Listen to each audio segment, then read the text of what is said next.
her back. Chapter 5. The Jungle Fauna. The yellow Ford ran like an escaped con. We got to Chicago in 2 hours. We checked into a hotel in a slum neighborhood around 29th and State Streets. We took our stuff out of the Ford's trunk. It was 10 p.m.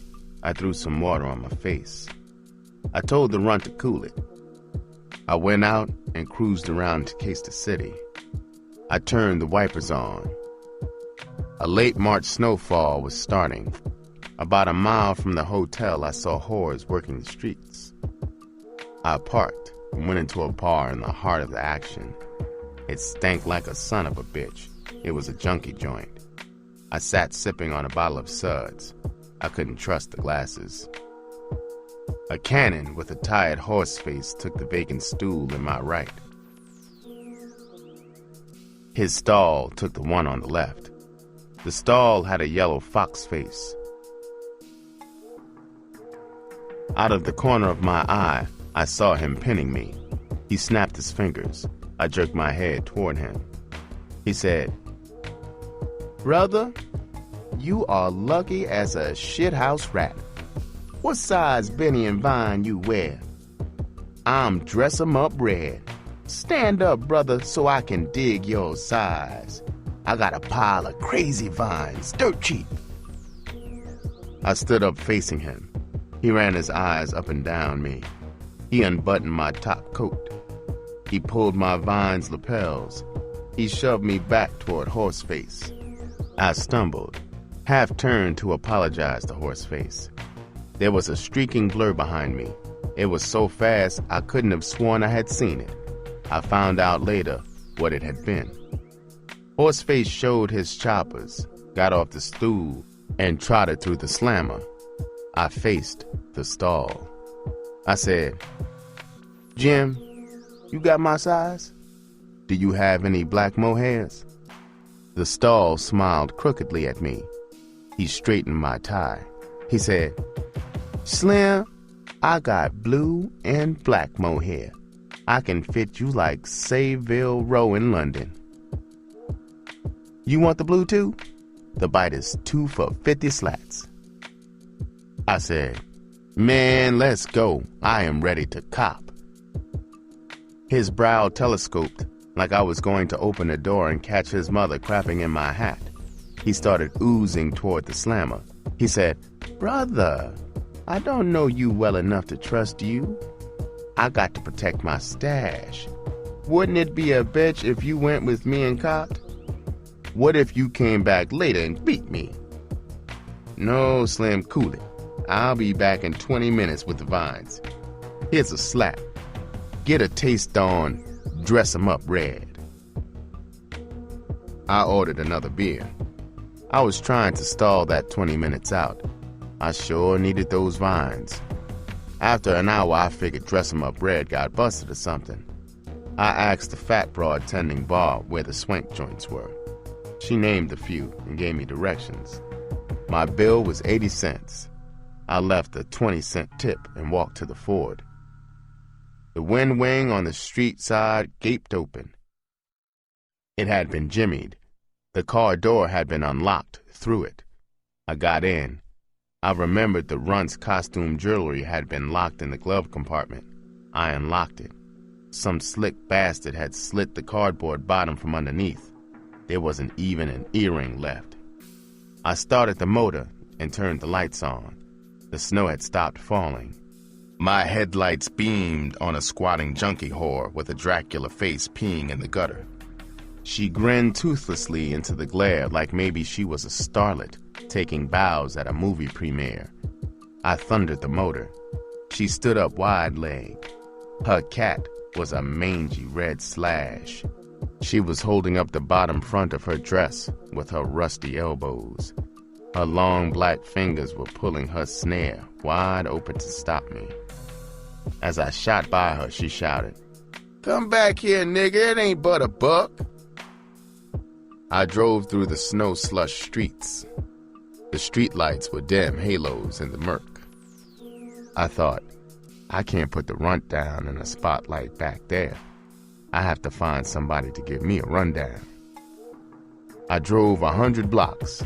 Suddenly, a huge red neon sign glittered through the gloom. It read, Devil's Roost. It was one of the joints the fat broad at the Hype Bar had told me about. Gaudy hogs and Lincolns were bumper to bumper. They pigged the parking lot spaces on the Roost's side of the street. I parked across the street. I got out of the Ford and crossed the street. I started walking down the sidewalk toward the Roost. The Bird, Eckstein, and Sarah sent a crazy melody of soul sounds from the rib and chicken joints, loudspeakers. The street was as busy as a black anthill. Studs and broads in sharp clothes paraded the block. The hickory smoked chicken and rib odors watered my mouth. I was at the point of stepping into one for a fast feast. The sign said, Creole Fats, Rib Heaven. I didn't make it. A long, stooped shadow stood in my way. He was chanting at me like a voodoo doctor. He pointed toward the storefront. Its window was blacked out with blue paint. He sang, Shoot 'em up inside, heavy and good, scratch piled up like cords of wood. Geez, you look lucky, Jack. 7-11 point right back. That's sure you, Jack, going fast. Come out quicker. Lady Luck is a bitch, but you can stick her. His top coat was a threadbare green-checked antique. The tops of his shabby black shoes had crisscross holes snipped out. His bulging corns were humps pressing through the vents. He stank like a bootlegger's garbage.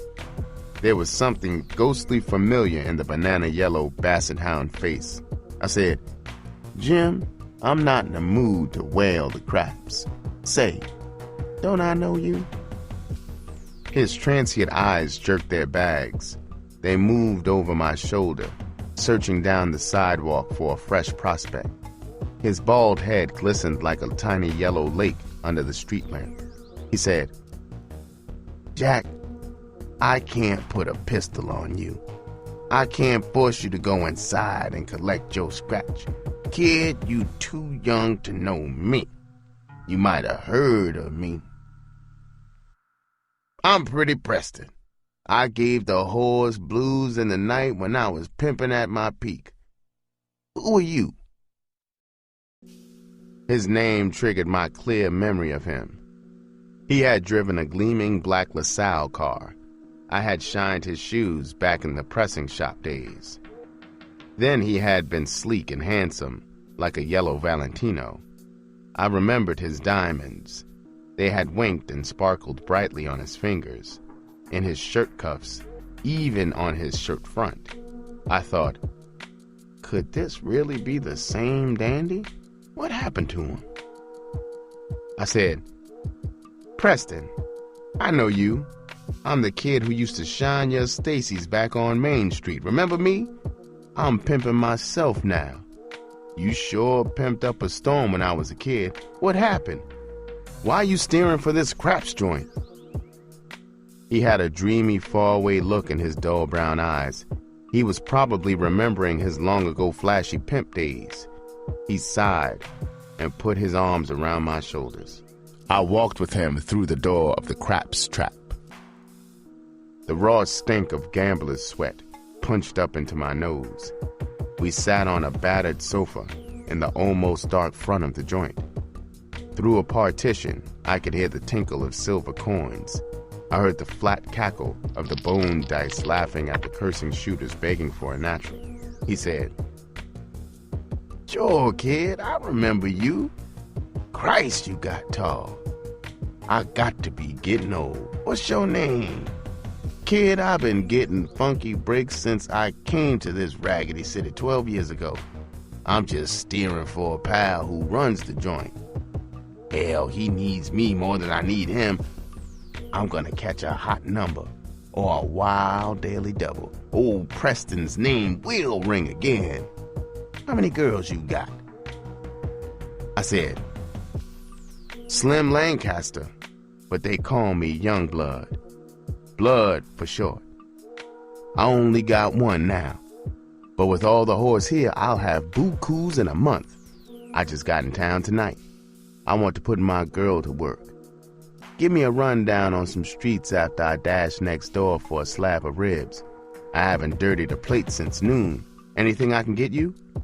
He said, "Blood, if you must do something, get me a half a pint of Old Tailor at the corner liquor store. I'll run down for you, but you ain't gonna like my tail end rundown at all." It felt good to step out into the fresh, chilly air. I stopped in the rib joint and put my order in. I saw the front of the Roost on my way to the corner. I tiptoed and peeked through the bottom of the window blind. The joint was jumping. Pimps, whores, and white men crowded to the circular bar. Some skinny joker with skull burns on his face was fronting a combo. He tried to ape the Bird phrasing and tone. His tan face had turned black. He was choking on his horn. Mixed couples danced to Stomping at the Savoy on a carpet-sized dance floor in the rear. Silk broads itching for forbidden fruit sat in booths lining the walls. Their faces glowed starkly in the red dimness. Their long hair flopped around their shoulders as they threw their heads back.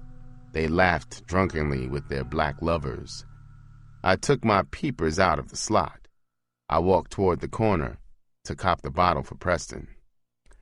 I made a skull note to pop into the Roost after Preston's rundown.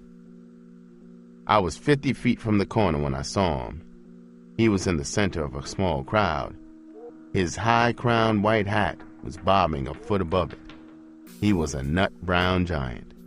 As I drew closer, I could see his snow-white teeth. His heavy lips were drawn back in a snarl. His wide shoulders jiggled. He was stomping on something.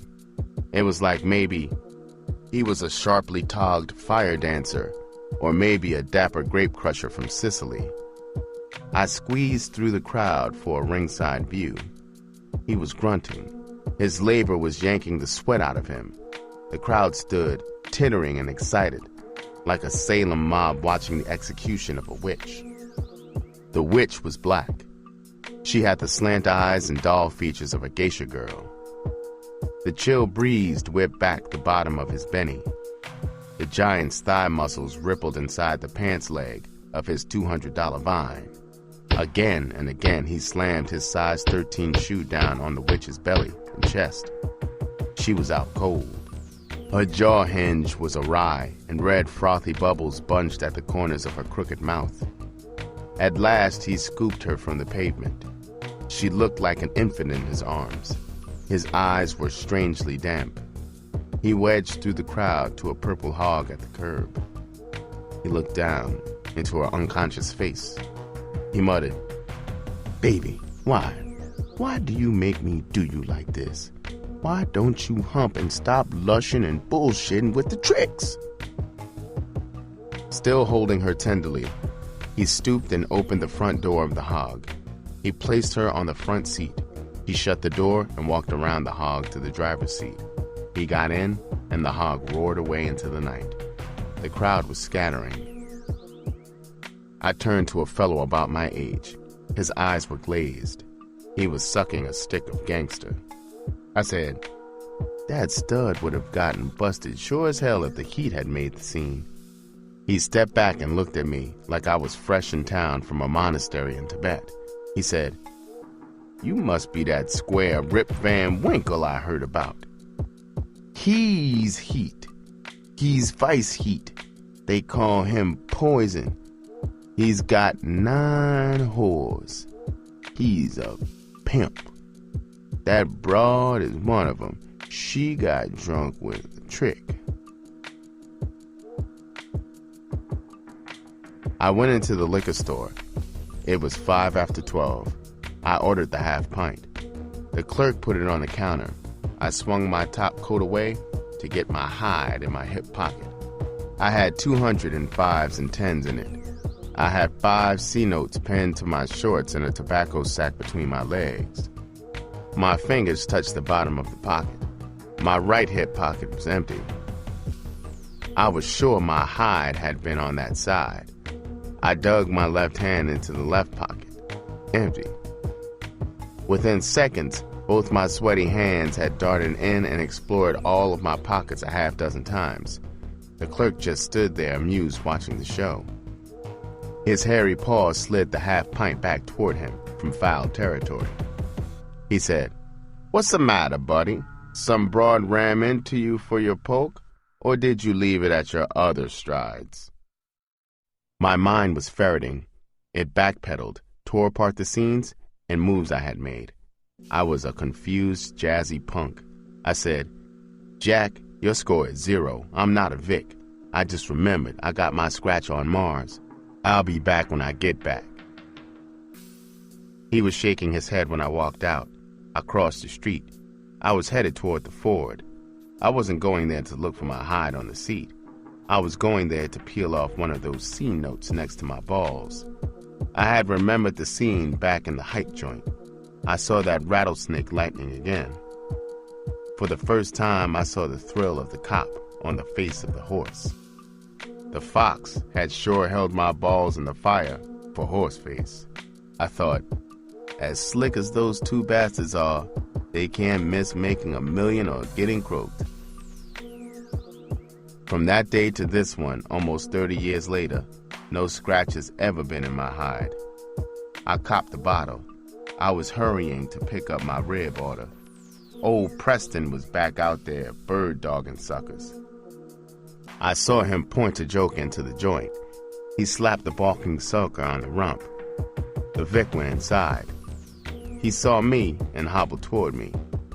For the first time, I saw his crippled walk. He grinned when I laid the bottle on him. He said, "Thanks, kid. Want first suck?"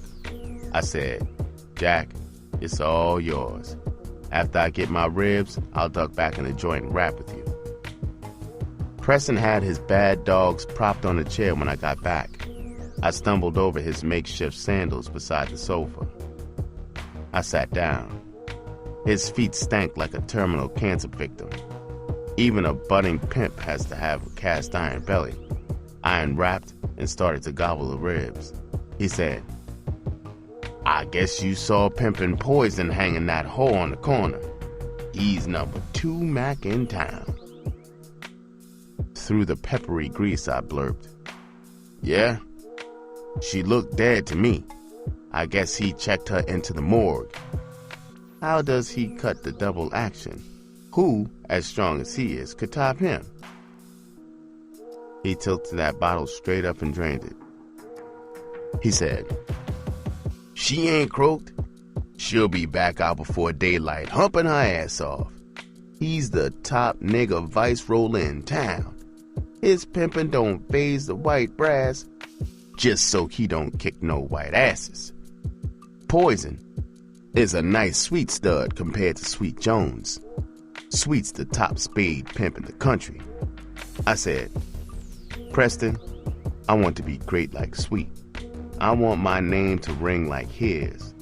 I want to be slick enough to handle 100 whores. Can you pull my coat so I can cut into Sweet and get down right and really do the thing?" In the half darkness, I saw his yellow jaw pop loose. His hound face was twisting sideways in quizzical amusement. His face jigsawed like maybe I had asked him to let me knock him up. He starched like a corpse on a sofa. He said, "Kid, you bang a cap of smack or something? Sweet's crazy as a flock of loons. Your bell ain't never gonna clang that loud unless you go crazy too. He killed 4 studs. He ain't human. He got every nigga in town scared shitless. His whores call him Mr. Jones. He hates young punks. I can't cut you into him. Kid, I like you. You're good looking. You conned me that you're intelligent. I am going to give you some advice. Take it or leave it. I came to this town 12 years ago. I was so pretty, just my ass would have made you a Sunday face. I brought 5 whores with me. I had been one hell of a pimp back in the sticks. I was only 28 when I got here. Just like you, I had to cut into Sweet. It was easy for me. I was yellow and pretty. I had 3 beautiful white whores in my stable. I didn't know Sweet hated yellow niggas and white men. He grinned that gold-tooth smile for a year. He conned me that he loved me. He was a hype even then. He started to rib me, called me a square. I tried hard to be like him, so I got hooked on H. My habit screwed my mind up. All I wanted to do was bang H and coast. Like a real pal, he kept my stable humping. At first, his angle was Uncle Sweet to my whores. In 6 weeks, he was giving me and my whores orders. He tore my image down before my whores. He copped my stable. One morning, I was puking sick. Sweet was torturing me. He hadn't brought me my stuff in 24 hours. I was cold as ice, wrapped in a blanket, then red hot. I was naked, crawling on the floor, nailing my body bloody when he came in. He stood over me, flashing that gold in his jib. Sweet said, "Easy now, you pretty yellow bastard. There's been a panic.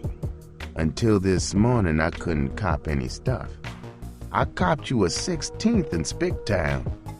You know I gotta love your stinking junky ass to stick my neck out like that. Ain't that a bitch? I just noticed when you sick, you almost black as me.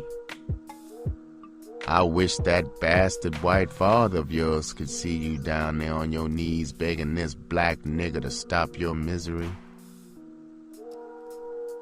Sweet held the tiny cellophane pack out to me. I was too weak to take it. I said, "Please, Sweet, cook it for me and load my outfit. It's inside the candy-striped tie in the closet. Sweet, if you don't hurry, I'm sure to croak." I was one big ache and cramp. He walked slowly to the closet. He fumbled past the striped tie on the rack. He was getting his kicks, making the yellow nigga suffer. I screamed, "Sweet, you had your mitt on the right one. It's there, right there."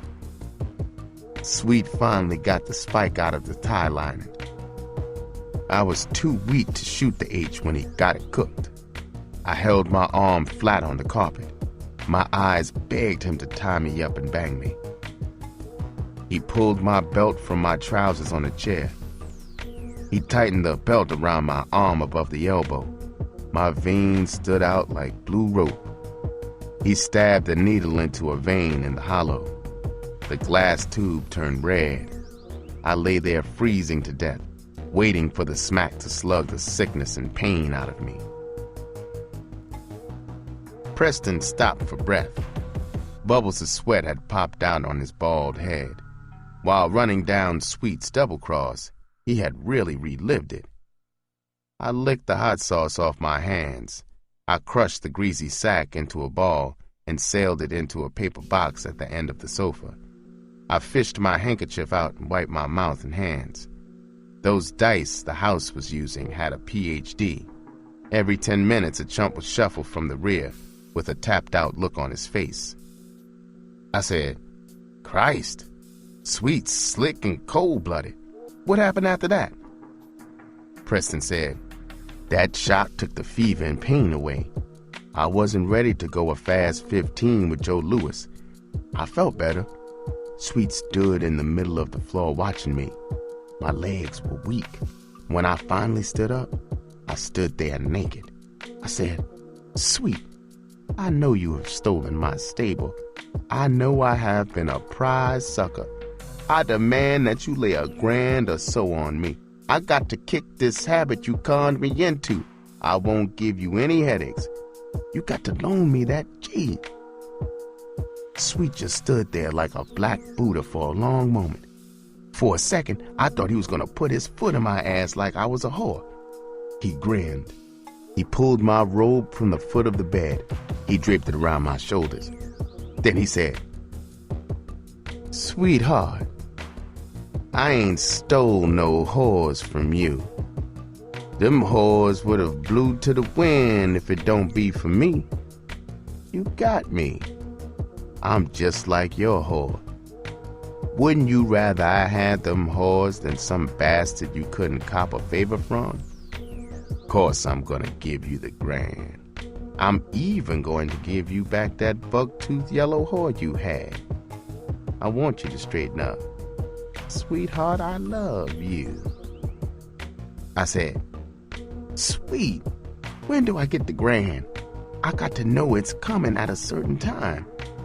Sweet said, look, sweetheart, you get it no later than tomorrow morning. I'll bring the buck-toothed bitch with me. Today before noon, I'll send you a quarter piece. You got no reason to sweat. Sweet's in your corner, sweetheart. He chucked me under the chin and walked out. The runner came with the quarter piece at 11 o'clock. I was beginning to think Sweet was only half rat. At noon, 2 rollers broke down the door. I was coasting. I was draped in my PJs. They found the H and booked me for possession. I got a fin. I kicked the habit cold turkey in city jail. I did 3 years, 9 months in the state joint. I left my hair, teeth, and looks in the joint. A con ran a shiv into my plumbing. That's why I limp and pee out of this tube in my side. I ain't had a horse since. Preston had choked up. He said, kid, you still want to try this track and cut into Sweet? I turned my face from him. He was mopping his tears away with his sleeve. I was sure a lost, stupid punk. After a rundown like that, I was still itching to take my crack at the fast track. The rundown had only boosted my desire to meet the slick, icy Sweet. If I had been smart, I would have jumped in that Ford and rushed back to the sticks. I thought, Sweet hates yellow and white. I am black like him. The runt is black. Sweet won't have a black whore. I have no reason to fear him. I have nothing that he wants. I have to find him and pick his brain. I got to take that shortcut to become a great pimp. I said, to hell with Sweet cut in. I'm not Bats, but I got to try this track. Yeah, Preston, you sure got the hurt put to you. Man, I feel for you. When I start pimping a zillion, I'll do something big for you. You are overdue for a break. Now tell me the best spot to down my package. He said, you gotta get your head bumped, huh? What kind of package you got? I said, black, 18, cute, stacked, and 3-way. He said, blood, we are sitting on the best street in town for a package like that.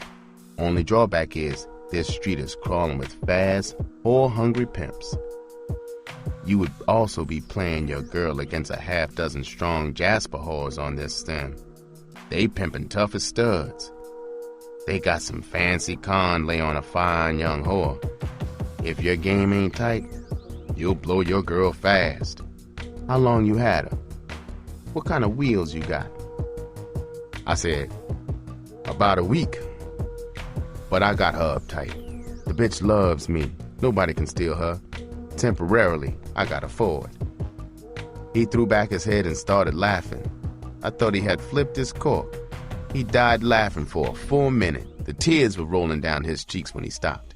He said, Blood Lancaster, Slim Young, Dizzy Willie, or whatever your name is, don't get down in this town if you ain't hip that a pimp don't never have a whore tight.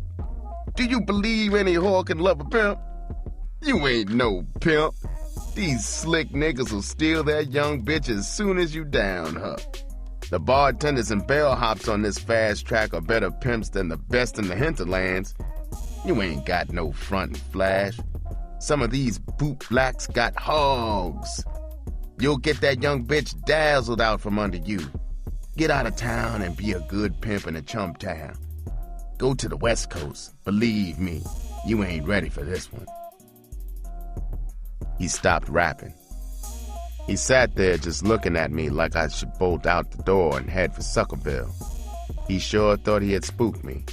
His ribbon had me hot as a bull-run musket. I thought, what did this crippled flunky think I came here for? I knew I was slow.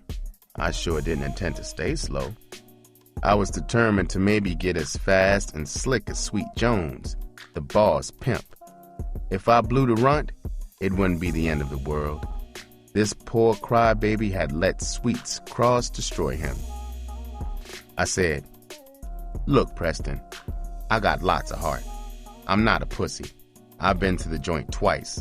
I did tough bits, but I didn't fall apart. I believe my whore loves me in her freaky way. I believe I got her. If I'm wrong and I blow her, so what? I won't give up no matter what happens. If I go stone blind, I'm still going to pimp. If my props get cut off, I'll wheel myself on a wagon looking for a whore. I'm going to pimp or die. I'm not going to be a flunky in this white man's world. You can't convince me I can't pimp here. I know I can get my share of pussies to peddle. I'm going to get hip to what I don't know. I'm not afraid of Sweet. I'm going to cut into him and pick his brain like a buzzard. A heavy-set Greek with a carny face came in the door. I dummied up. He walked by us, then went through the small door in the partition. Preston started to put his shoes on. He looked nervous. I asked, "Who's the big stud? Is he heat?" He said, "Oh, he's the owner of the joint. Come to check the bankroll and cut box." "Then you and your pal are flunkies for the Greek?" Before he could answer, the Greek came out. Preston was slipping into his topcoat. The Greek paused and glared at him. He said, "I ain't paying you a fin a night to sit on your keister. I can get 100 boys to jump for that fin and the cot in the back. Your ass will grow icicles in the alleys if you don't get on the ball. Get out on the midway and dump some suckers into the joint." Preston said, "Yes, sir, Mr. Nick, but I wasn't sitting there but a minute before you showed. You know nobody can pull a mark better than me." I avoided Preston's eyes when he got on the sidewalk. I knew what I'd see there. I felt sorry for him. I pulled a saw buck from my pocket. I folded it and dropped it into his ragged coat pocket. He took it out and put it in his short pocket. He said, "Thanks, Blood. Maybe I was wrong about you. Maybe you got the guts for the fast track. You'll need all you got. Good luck, kid." I said, "Preston, thanks for the rundown. In 6 months, you'll have to anchor your eyeballs. I'm getting down right on this stem tomorrow night. You can't stop a stepper. Don't worry if the Greek boots you out. I'll cop you a pad." I peeped into my skull file and saw that roost note. My Mickey Mouse read 1:30 a.m. I headed toward the roost. I had been in town only 3.5 hours. It had cost me only 212 slats to find out how little I knew. It's easy for a half-wise punk to lock his mind. Just this was worth a fortune. I thought, I have to keep my mind like a sponge.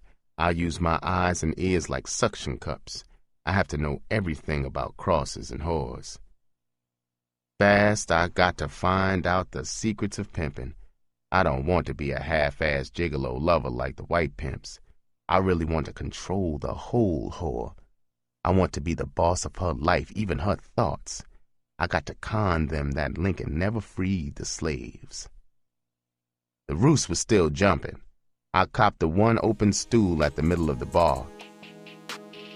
A Mexican broad in a red satin cocktail dress brought me a pink Planters punch. The combo was Speed, Riff, and T for 2. Through the bar-length mirror, I could see a black ugly stud playing stink finger with an angel-faced white broad in a booth behind me. He was playing pocket pool with his other hand. The broad had her eyes closed. Her rhinestone tiara looked like a phony halo. She was biting her bottom lip, like maybe she was taking a heavenly trip right there in the booth. My ear cup started sucking. The dapper joker on my right was rapping to the stud on the other side of him. He was saying, "I want my 3 bills back. That pretty bitch ain't turned 3 tricks since you sold her to me. The bitch is dying. She's falling apart. She can't walk the street." The seller said, "Jack, I sold you the package as is. I ain't responsible for the divine acts." The buyer said, "Divine my ass. You knew that dog was rotten inside and needed $1,000's worth of carving? Give me 1.5 yards and take the bitch back." The seller said, "You a stick-up man? The bitch was whole when I sold her. Maybe you trying to play a con on me. Maybe you stomped on the package. Maybe you put the bitch in bad shape. I ain't buying her back even if you only wanted a slap for her." The buyer said, "Ain't this a bitch? I went for the okie doke. I'm out 3 bills for a black dog with a foot in the grave." The seller said, "I'm pimping for myself, Jack. I ain't got no time to pimp for you. Just to get you off my ass, I'm going to run down for you. There's a whorehouse upstate with all spick trade. They don't spend but a fan, but there's a zillion of them. On weekends, they line up on the sidewalk. All you gotta do is cop some pills, patch the bitch up, and take her up there. Up there, ain't no walking. She can flat back, and so long as she keeps breathing, you can get some scratch. Jack, she may even last long enough so you can invest some scratch to overhaul her and still show a profit. The bitch is black and pretty. She ain't got much mileage on her. Them spies are wild for black broads. Jim, I've been running down the out for you. If you go for it, call me at noon. In the meantime, I'll contact the joint. Me and the house broad are tight. It's a cinch you can place your grief tomorrow." The buyer said, "Jack, you know I deserve some cooperation. I'll try anything to break even on that dog. I'll call you at noon. I ain't salty with you now. Let's split and make the scene at the lair. I'll pop for a couple of rounds."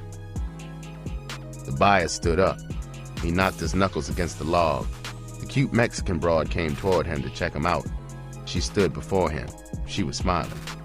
The seller drained his glass and stood. He leaned across the log, staring at her bosom. I was digging the action from that trap door in the corner of my eye. She said, "Both tabs come to $12. Yours is $7. Your friend's is $5. The buyer said, "I've got 'em both. Here's a double saw. Keep the change, miss. Bet I get you. Say, girl, was that bum your father who brought you in when you started to work here last night? Ain't you afraid I'll salt and pepper you and eat you raw?" She said, "No, not my father, my husband. He's no bum. He had on his work clothes. People are not good to eat. It's not nice to eat people. Thanks for the tip. Come back soon." The buyer hurled his beak toward the ceiling and laughed. Flakes of grayish-white dust clung to the hairs in his nostrils. He had snorted and loaded his skull with H. Her mouth was still smiling. Her big black eyes had slitted in Latin fury. She turned away toward the register. She punched it. She came back. She stood staring at the buyer. She had a fin and 3 slats in her hand. She was crushing them into a missile. In the mirror, I saw the seller shaking his head as he walked out the door. The buyer was looking at her like the 8 slats had made her his indentured slave. The 4-carat stone in his left hand flashed like a neon as he caressed his fly. He said, "If that tramp was your man, I'm stealing you. Shit, I should kidnap you right now. You ain't got no business juggling suds. Bitch, you got a mint between your big hairy legs. I'm gonna show you how to make $1,000 a week. I ain't never wanted nothing and didn't get it. Bitch, I'm gonna get you. I'll be back at 4 to pick you up." A massive black bulk with a face like a rabid bulldog had come on the scene. It had to be the joint bouncer. He was standing several feet behind the buyer, grinning like a starved croc. He was hunching his shoulders. The Mexican broad was shaking. She fired the missile. It struck the buyer on the tip of his beak. He threw his hands across his face. She shouted, "You stupid, ugly filth! You insane nigger bastard! Do you think I'd let you touch me? I wouldn't shit in your mouth to save your slimy life. If you ever look at me again, I'll cut your heart out." The bouncer streaked toward the buyer like a howitzer shell. His feet clickety-clacked like the wheels of an express train against the parquet floor. He viced the buyer's rear end through the tail split in his topcoat. He seized the scrawny neck with his other giant paw. The buyer was almost airborne. The tips of his shoes did a tap dance against the floor on his way to the door. The joint was silent. The buyer swiveled his head back toward the angry tamale. Just before he skidded toward the sidewalk, he screamed, "You square-ass, greasy, chili gut bitch! I'm gonna triple cross you!" The joint got back on jump time. The combo started to riff, mood indigo. I thought about the run. The Mexican broad had her hands on her hips. She was looking at me. She wanted me to say the buyer was a no-good bastard. She didn't know I was up as a pledge in his club. I put a deuce on the log and walked out. It was 2:30 in the a.m. I walked to the corner. Preston had been right. Poison's black hole was standing in front of the liquor store. She hit on me. That terrible beating she had taken sure hadn't cured her bad habit. She said, "Hi, Slim. Give me 10 and sock it in. I won't put the rush on you, handsome. Cop a jug and let's go freak off." I jerked my head away from the sight of her like she was Medusa. I put my dogs in high gear and crossed the street. I had a quick vision of Poison's 13s giving me a buttache. I got into the Ford and made a U-turn. I was going to the run and some DOS. I caught Preston in my headlights on the turn. He was still out there trying to make the Greek richer. He waved. I honked. The mercury had fallen, the icy streets like a ski run. Less than a mile from the roost, I saw a clean front of a hotel. The blue neon sparkled out. Blue Haven Hotel. I went into the blue and red lobby. A broad was on the desk. She had a razor slash on her tan cheek. She had the build and a wrapper of a heavyweight wrestler. She said, "You want something permanent or just for the night?" I said, "How much are permanent pads? I want the best you got. Whatever it is, it's got to be on the front with a view." She said, "The best single rooms are $32.50 a week. The best 3-room apartments are $100 a week." She got up and went to the red board behind her. She took several keys off and gave them to me. The elevator operator was an old stud reading a Wild Maggie and Jigs comic book. He was whistling When the Saints Go Marching In. His peepers were glued to it like maybe he had found a map to the Lost Dutchman. I got off on the 3rd floor. I looked at 2 single rooms. The carpet in them was stained and the furniture was battered. This was an underworld hotel, all right. I could smell the odor of gangsta grass in the hallways. I took the stairs to the 4th floor. I looked into 2 apartments. I went for the second one. It was freshly decorated in gold and black paint. The furniture was blonde and new. It was spotless and flashy. The gold-draped front window gave a wide view of the stem. The pad was perfect for now. It would do until I bit the big time with the big stable. I went to the elevator and pressed the down button. The floor indicator dial was stuck between floor number 2 and 3. I took the stairs down. I figured the antics of Maggie and Jigs had put a lot of pressure on the old joker. Some whore in the hotel was probably down there with the old coot. They were maybe using the comic book as a guide. I went to the desk. I registered and paid a week's rent in advance. I put the key in my pocket and went to the Ford. I drove toward the run. I saw a black horde leading a white man into the front door of the Martin Hotel, 100 yards from the Haven. The runt could take her good tricks there. It was 4 a.m. when I got there. I parked and went up the hotel stairs. An elevated train shook the stairway as it passed. Its shadow leaped through the second-floor window and plunged like a rattling, speeding ghost across the hall. I turned left to number 20. I twisted my key in the lock and stepped inside. The runt was wide-eyed. She leaped from the bed. She had on red baby doll pajamas. She squeezed herself hard against me. She acted like I had been gone a year. She said, "Oh, Daddy, I'm so glad you're back. I was worried like hell. Where have you been? Do you love me as much as I love you? Did you miss me? I'd die if anything ever happens to you." A heart-aching montage tornadoed through my skull. I gritted my teeth. I felt my fingernails ice-picking into my palms. The runt's love calm had resurrected sad old scenes. I saw poor Black Henry. He was on his knees blubbering his love for Mama.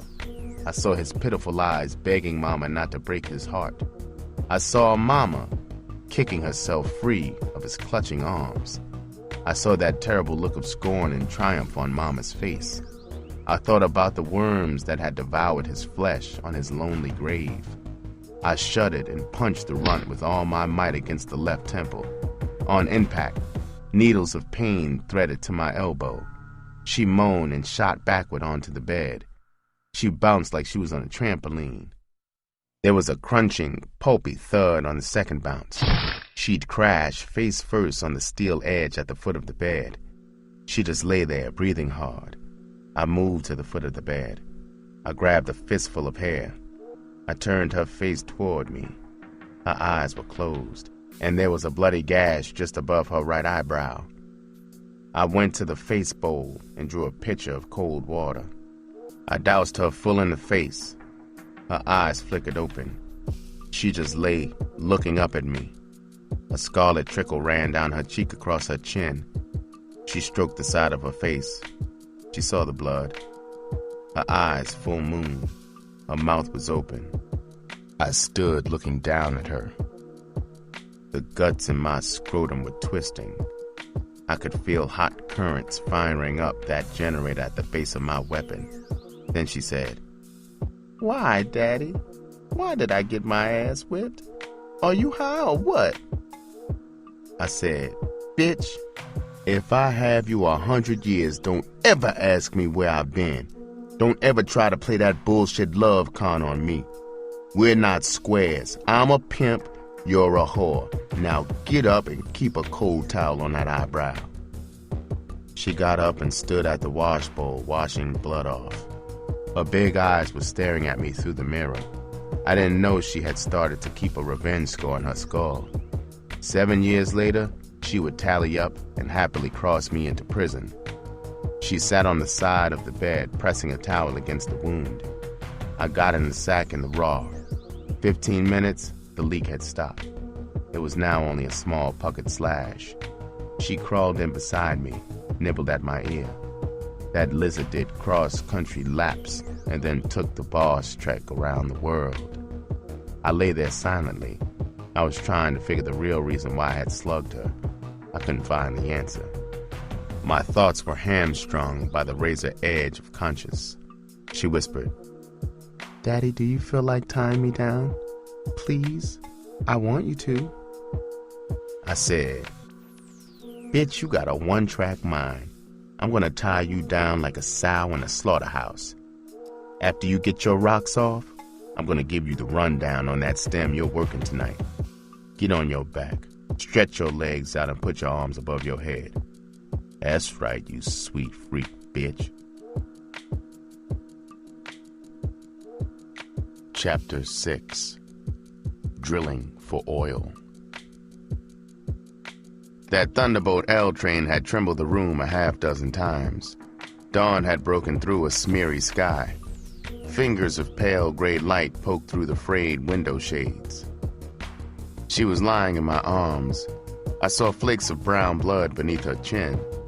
Her heart against my side was sprinting, like a wildcat's facing the hounds. I could hear the clip-clop of an ice huckster's horse. The creaking wagon wheels were in rhythm to his pitch. He sang, "Ice, man, ice. 100 for 20, 50 for a dime. Keep your watermelon cold and your pork chops fine. Invite old Joe up to Chitlins just any old time. Ice, man, ice." I thought, even the Iceman is starving down here. I gotta get down up there on that stem. Off Preston's rundown, that stem must be a son of a bitch. I gotta down her there. It's where the scratch is. When I run down to her, I have to be cool and confident. I can't falter and tip her that I'm still going to school. I gotta really remember the get down, run down I hustled from those pimps in the joint. I said, "Phyllis, Daddy's been out there casing those streets. It's like walking in a river of tricky crap. If I had any other bitch but you, I would say she couldn't go out there and get me some scratch. Baby, I got a lot of confidence in you. I know no stud or con bitch can sell you a pig and a poke. In fact, I would stand in the halls of Congress and swear that you would be too busy getting scratched to even listen to bullshit. Am I right so far about you? Or have I overrated you?" She said, "Daddy, I'm a big girl now. No nickel slick bastard can steal me from you.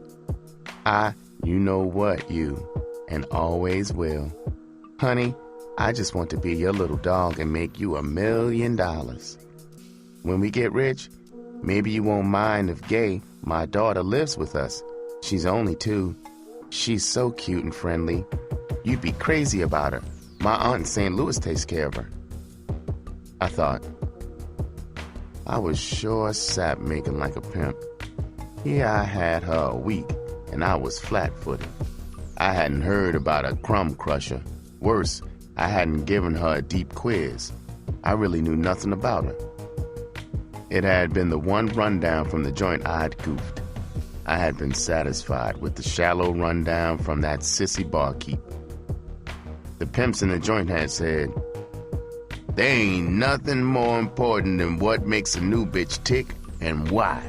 You gotta scrape her brain. Find out whether the first joker who laid her was her father or who. Make her tell you her life story. If she can remember back in her mammy's ass, good.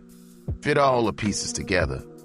Maybe then you'll know if she's a 2-day package or a 2-year package. Don't try to play him in the dark. Quiz him into a crack up if you have to. Wake him up from a dead sleep. Check the answers you got with what you get." I said, "Girl, your rap is right on the scratch. It's you and me against the world. I'm gonna make a star out of you.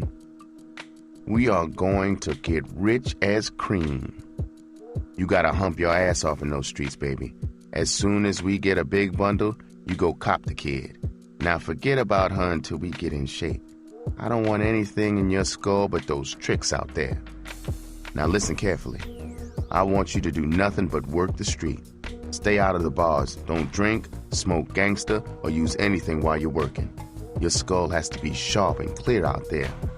Otherwise, you could lose your life, and almost as bad, my scratch. Believe me, I'm not yeasting it. I want you to memorize everything that happens while you're working. I want to run down every night after you knock off. Maybe some stuffed players will set you up like tonight and take you off tomorrow night. Keep those crack-wise niggas out of your face.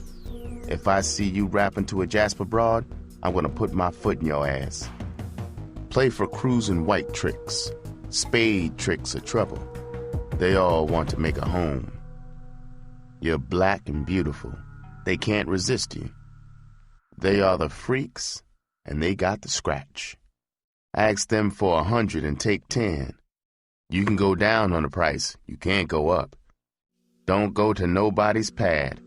For a double saw or over, take 'em to the Martin down the street from where we are gonna move. Flip out of wheels as much as possible. flip 'em fast, and crack more scratch for overtime. Your name is Mary Jones. I got enough BR to raise you fast.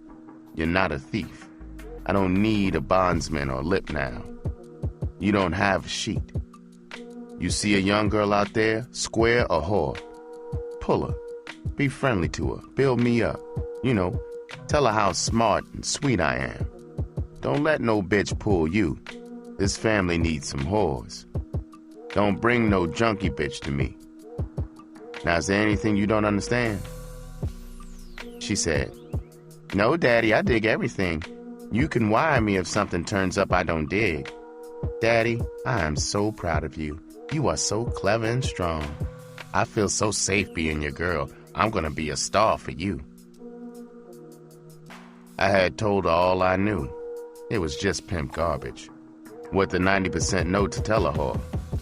What she really needed to protect herself in those terrible streets were daily rundowns for as long as she was my woman. How could I run down the 1,000 crosses she'd face? All I knew I'd gotten from the pimps in the joint. They were only fair pimps from small towns. None of them had the guts or savvy for this rapid track. The runt and me were a pure case of the blind leading the blind. I was bone tired. I had to be fresh for our debut. I said, Sugar, let's cop some Dars. We got a hectic night coming up. Oh, I forgot. Some louse put the heist on your slum. Don't worry. With what you got to offer, I'll have enough scratch soon to score for the real thing. This is our last day in this flop house. I copped us a jazzy little pad uptown. Sleep tight, baby puppy. She said, All right, Daddy, I'm going to sleep. I wonder how Gay is doing. When I woke up, I thought the runt had scalded me with hot grease. I was in a flaming sweat. My ticker was smashing inside my chest like a record's demolition ball. That cunning joker playing God had conned me again. I had whipped my poor mama again. The runt's frightened big eyes almost touched mine. That puckered gash looked like she had grown an extra cat. She was saying, Daddy, Daddy, you all right? It's your baby, Phyllis. Damn, you had a bitch kitty nightmare. Was the heat chasing you or something? I said, No, baby, as a matter of fact, you were in trouble. You had done a stupid thing in the street. You let a nigga pimp con you into his hog. It turned out he was a crazy gorilla. He was trying to cut your throat. I saved you before he croaked you. Dreams often carry warnings. So, bitch, stay out of those pimps' hogs. She said, Daddy, I'm looking for white tricks and hogs. That's where the long scratch is. Ain't no nigga pimp gonna put my ass in a sling. I'm too slick for that okey doke. You not going to get salty with me about a dream, I hope. Daddy, I ain't going to bullshit out there. It was 5:20. By 7 o'clock, we had moved to the Blue Haven. The runt went for the pad. First thing, she lifted the phone off the hook to see if it works. I said, Tell your tricks to call you here. She laid the bearskin and freaked the joint off with her lights and other crap. Except for the fake stars, it was a fair mock-up of her pad where I had copped her. She went to the street to get down at 8. I had told her to work just the block where we padded for a week or so. I went to the front window. 10 minutes after she got down, she broke luck. A white trick in a 37 Buick picked her up. I timed her. She had racehorse speed. She was back on the track in 9.5 minutes. A black pretty broad could sure scratch up a white man's itch fast. I watched her scratch 3. I showered and got as pretty as I could. I made an urgent skull note to cop a hot vine connection. I also needed a gangster and cocaine contact. I got the elevator. I left the key at the desk. I had told the runt to check her scratch past 40 slats into the toe of my tan Stetsons. I got into the Ford. I waved to the runt on my way to the roost. It sure was a thrill to have a young, fine bitch humping for me. I parked across the street from the roost. I dabbed a sponge into a box of Sunglow face powder in the glove compartment. I made my face up into an even glowing tan. I got out and crossed the street toward the roost. It was 10:30. The sky was a fresh, bright bitch. This first April night had gone sucker and gifted her with a shimmering bracelet of diamond stars. The fat moon lurked like an evil yellow eye staring down at the pimps, hustlers, and whores, hawk-eyeing for a mark, a cop. I felt the raw tenderness of first April winds lashing at the hem of my white alligator. I felt the birth stirrings of that poisonous pimp's rapture. I felt powerful and beautiful, I thought.